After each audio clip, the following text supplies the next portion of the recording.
I'm Last Son Jim, welcome to my fortress, and welcome to Jim's Comic Corner.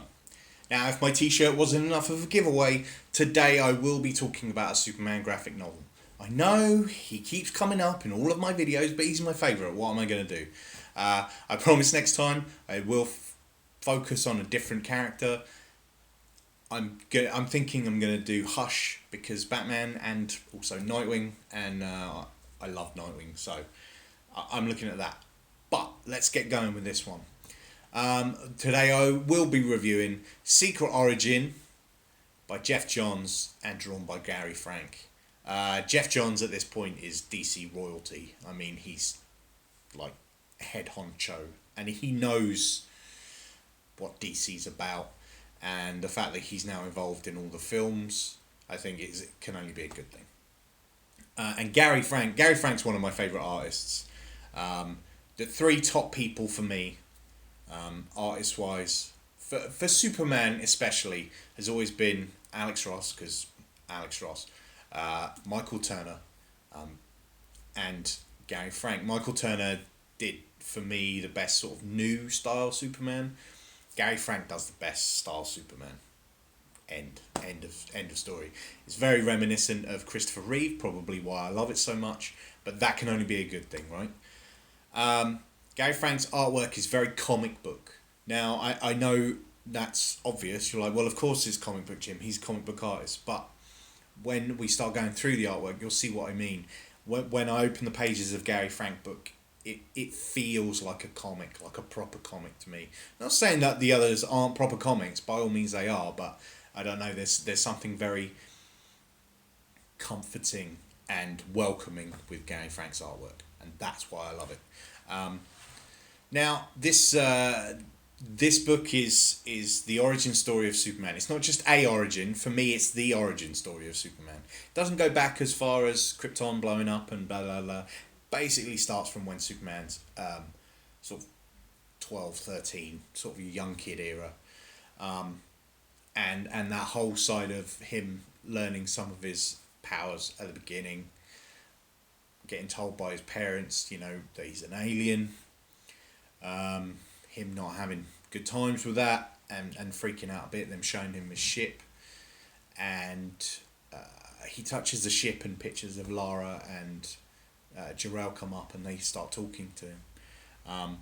Jor-El very much is reminiscent of Marlon Brando as Jor-El. So, that kind of... I think, again, that makes me feel like all homely and warm and snug inside. Because it's just like, for me, that's what I grew up with, and that's how I see Jor-El first. Obviously, he's had so many incarnations over the years, and he's drawn totally different ways, and they're all Jor-El. But for me, when he's got the sort of white hair, he's a bit bearded in this one, and that for me is Jor-El. So it goes through his early sort of years in Smallville, and it's got everything you would expect from a Superman comic. Like, if someone's like, well, who is Superman? This is the book. This is the book that shows you who Superman is, who he is, who Lana is, who Pete is, who his parents are. And there's some really, really nice bits at the beginning when he's younger and he's trying to learn some things, and Lana kisses him and his heat vision goes off, and his mum makes him glasses out of the crystals from his ship, so that he can't heat vision through the glasses. They absorb the heat vision, and that's a nice little touch. Another reason why he has to wear the glasses. His mum makes his costume, which I like, and I always feel like that's the way to do Superman, is his mum makes his costume from the blankets of his ship. That just kind of feels right to me. And you see him as Superboy, so they're like in the full suit, Superboy, and he makes a joke. He's just like, what is this? As soon as I get a chance, I'm putting the underwear on the inside. And his mum's like, you are wearing underwear under that, aren't you? And he's like, of course I am. And she's like, it's clean, isn't it? And he's like, I'm not 6. So, there's nice little touches like that. It feels very I don't know. It feels very Superman. We have Lex Luthor in Smallville as well. Not the Smallville TV show Lex Luthor. Not that kind. Kind of just this kid who's hates his father. And is a smart kid and finds kryptonite and just kind of is clearly a bit insane, and it goes on from there. We then get to see Clark Kent come to Metropolis for the first time, and as Clark Kent's bumbling, but it's hard to explain. It's just he is the bumbling Clark Kent, but you can see the strength behind the glasses, as it were. Lois Lane is exactly as you would want Lois Lane. Headstrong, not afraid to put herself in harm's way for the story. Jimmy Olsen is great. Jimmy Olsen, classic ginger-haired, sort of intern, photographer. Perry White, brash, smoking a cigar. Everything you think of when you think of Superman. This is what's in this book. It's kind of the classic Superman, if you wish. And I don't have any problems with other versions. There can be a million different versions, and there are, and there always will be. But for me, this kind of feels like the main way that they're done, and everything else is a shoot off from this. We also have Lex Luthor being the man of Metropolis. Everyone loves him, but he's clearly doing some dodgy deals on the side. We see we see Superman save Lois for the very first time. Very reminiscent of Superman the movie, where she falls off of a building and he catches her, and then the helicopter falls down and he catches that as well. So, there's a lot of nods to Superman the movie in it, which again gets me right in the feels. We see the birth of Parasite in this. We also see the birth of Metallo as well. So already, they've in such a small, what is essentially a small book, they introduced 3 big players, and it doesn't feel like let's just throw Parasite in, let's just throw Metallo in. It shows you the reasons as to why they become who they are, and the reasons behind it make sense. It's not just like, oh, and here's a robot made of kryptonite and metal.